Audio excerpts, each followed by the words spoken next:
ඉමාය ධම්මානු ධම්ම පටිපත්තියා බුද්ධම් පූජේමි.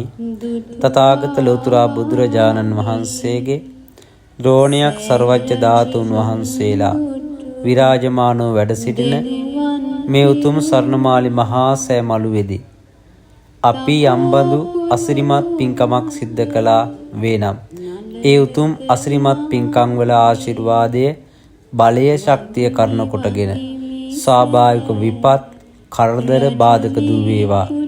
ස්වාභාවික විපත් කරදර බාධක හමුවේ හැම දිනාගේම ජීවිත ආරක්ෂා වේවා.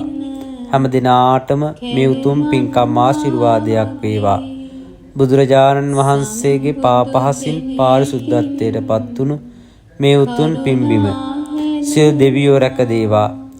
පින්වත් වැඩිහිටි කුඩා ලක්වාසී ලෝකවාසී හැම දිනාටම ඇති වී තියෙන කරදර බාධක දුර වෙලා ස්වාභාවික විපත් වලින් ආරක්ෂිතව සුජීවත්ව ජීවත් වෙන්නට මේ සිද්ධ කරන පින්කම් හැම දිනාගේම ජීවිතවලට ආශිර්වාදයක් වේවා කියලා අපි ප්‍රාර්ථනා කරන ලබනවා. සාදු සාදු සාදු.